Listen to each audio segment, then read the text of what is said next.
wasn't holding you. I can't see the end, but we'll see it through.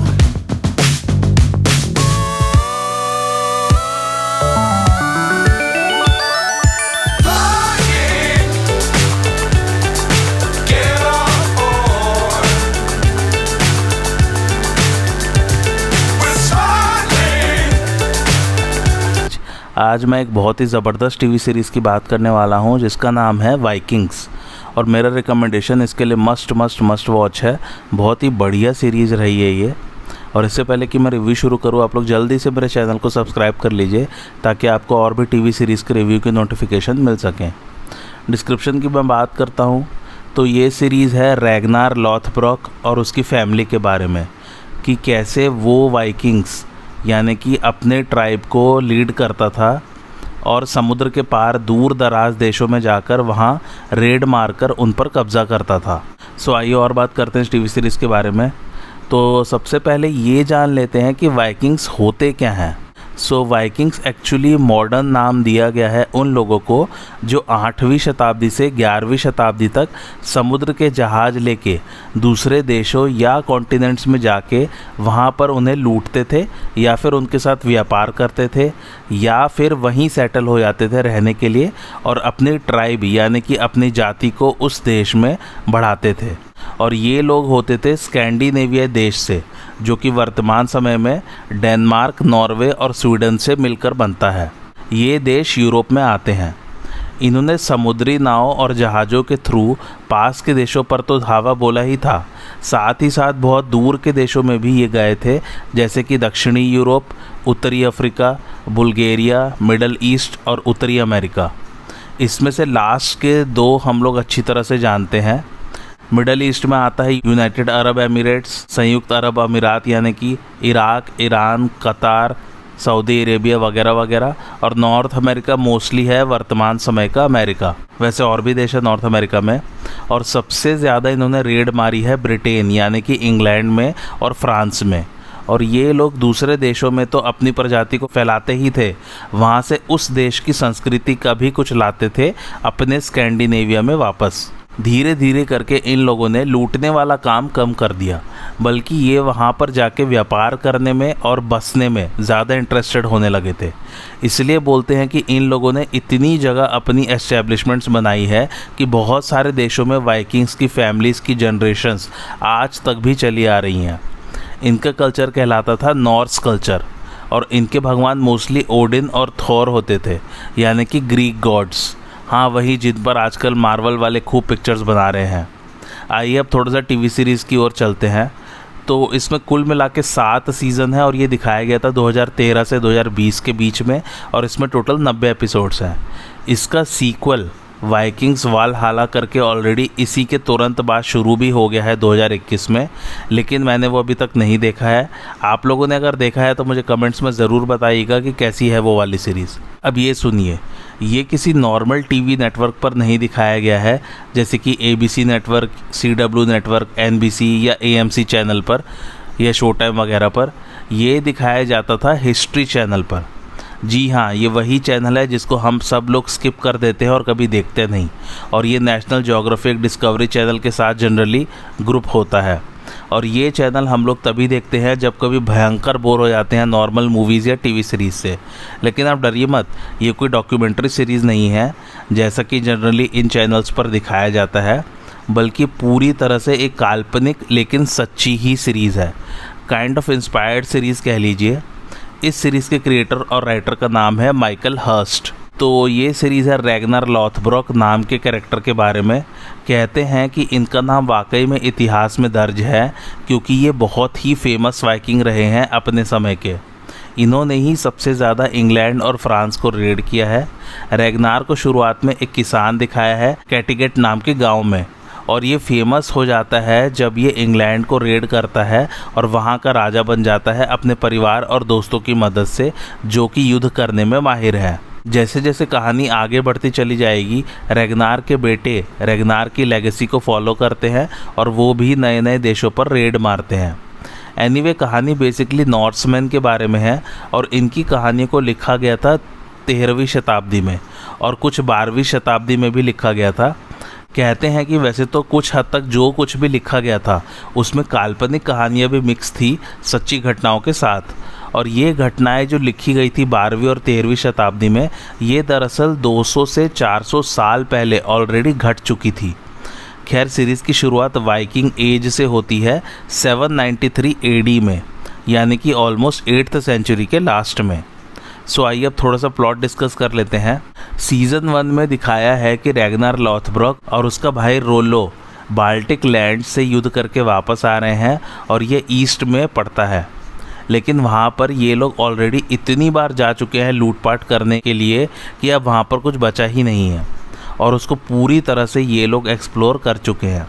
जब रैग्नार वापस आता है तो वो अपने भाई से कहता है कि अब हमें वेस्ट में जाकर रेड्स करने चाहिए, और वहाँ जाना पॉसिबल भी है क्योंकि अब बहुत सारे नए नए ऐसे टूल्स यानी कि डिवाइसेस आ गए हैं जिनकी मदद से हम लोग पश्चिम की ओर आसानी से नेविगेट कर सकते हैं। यही बात रैग्नार जब अपने राजा से कहता है तो वो मना कर देता है। बियॉन इसमें रैग्नार का सबसे बड़ा बेटा है। बियॉन और रैग्नार के दोस्त फ्लोकी से मिलने जाते हैं, जो कि बड़े बड़े नाव और जहाज़ बनाता है। वो रैग्नार को बताता है कि उसने एक नई लंबी सी नाव बनाई है जो कि समुद्र की तूफ़ानी लहरों में और भी जो समुद्र की यात्रा के दौरान मुसीबतें आती हैं सबको सह सकती है ये नाव। और वो लोग फिर इसे टेस्ट भी करते हैं, और फिर रैग्नार, रोलो और फ्लोकी ट्रैवल करते हैं वेस्ट की तरफ। और इसमें रैग्नार की वाइफ लैगर्था को भी दिखाया जाता है। वो भी एक योद्धा है, तो वो भी उनके साथ ट्रैवल करना चाहती है, लेकिन रैग्नार मना कर देता है। रैग्नार का किरदार निभाया है ट्रेविस फिमेल ने, लैगर्था का कैथरीन विनिक ने, और बियॉन का अलेक्जेंडर लडविग ने। एनीवे, आगे जाके ये लोग इंग्लैंड पहुंच जाते हैं, और फिर वहाँ क्या क्या होता है ये सब जानने के लिए आप लोग सीरीज़ देखिए।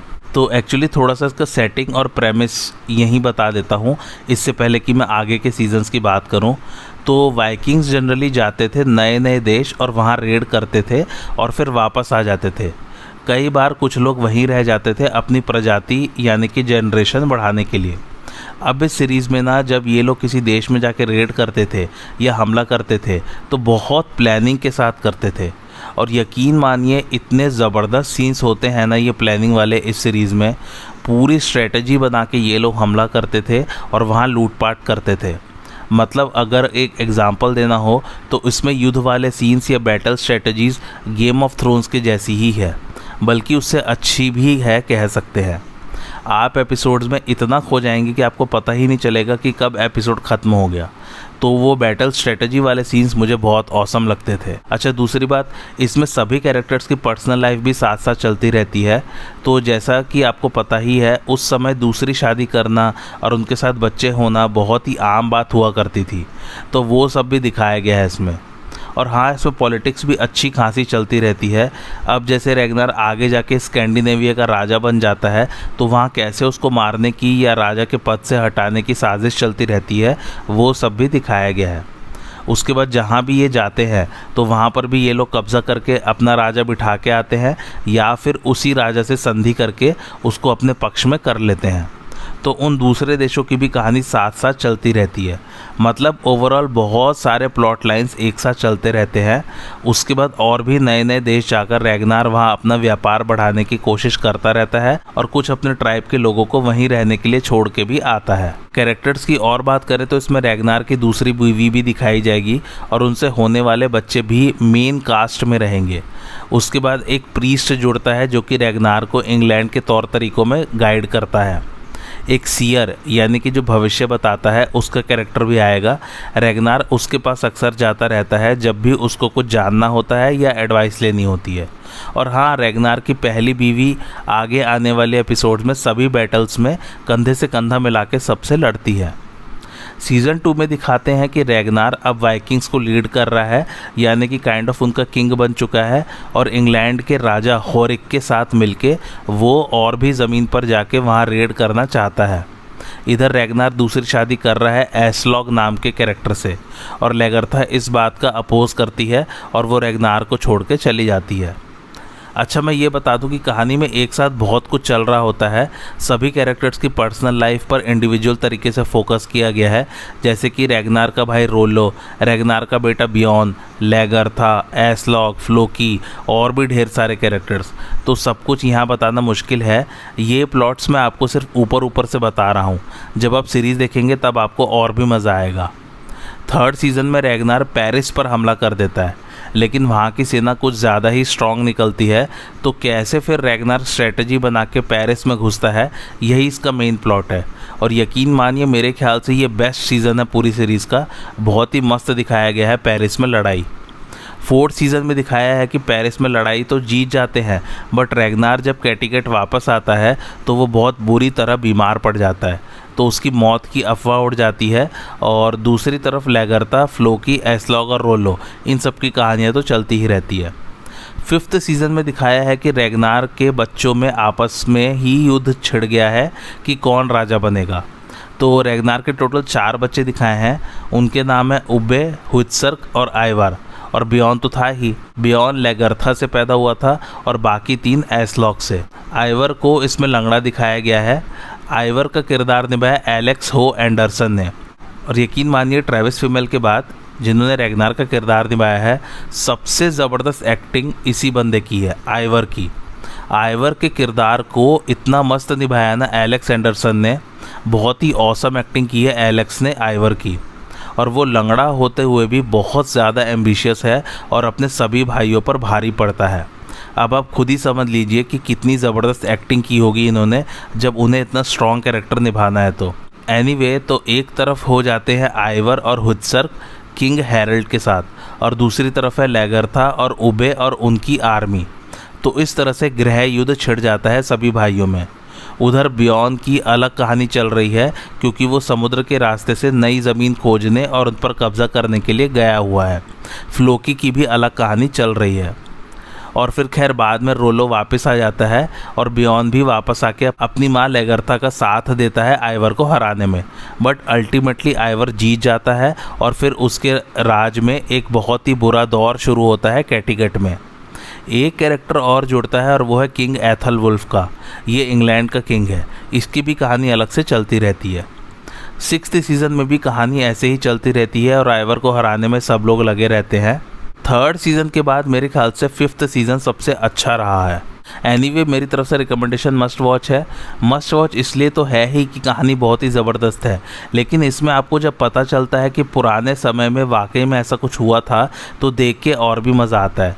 क्योंकि जैसा मैंने आपको शुरू में ही बताया कि रैग्नार लॉथब्रोक ने वाकई में काफ़ी सारी नए देशों और लैंड्स की खोज की थी और वहाँ पर अपनी छाप भी छोड़ी थी। और इसमें एक्शन सीन्स, बैटल सीन्स बहुत ही बढ़िया है। सभी कैरेक्टर सीज़न के साथ साथ इवॉल्व होते चले आएंगे और सभी कैरेक्टर्स ने बहुत ही उम्दा एक्टिंग की है। सेटिंग के तो क्या ही कहने, पूरा पुराने समय की सेटिंग है इसमें। 8th से लेकर 11th सेंचुरी दिखाना आम बात नहीं है। लोकेशंस ऑफ शूटिंग बहुत ही ब्यूटीफुल है। और फिर से कहूँगा कि इस सीरीज़ की स्टोरी लाइन वाकई में ज़बरदस्त है। जनरली जैसे जैसे कहानी आगे बढ़ते जाती है, आम तौर पर कहानी रिपीटेटिव या डल होती चली आती है, लेकिन इसमें सीज़न के साथ कहानी और ज़्यादा इंटरेस्टिंग और इवॉल्व होती चली जाती है। ये बात इस सीरीज़ की मुझे बहुत अच्छी लगी। और हाँ, सभी के कॉस्ट्यूम्स बड़े ही अच्छे हैं। और 5th सीज़न में एक बहुत ही ज़बरदस्त कैरेक्टर और ऐड होगा, और वो है वॉरियर बिशप्स का, यानी कि जो प्रीस्ट भी है लेकिन योद्धा भी है।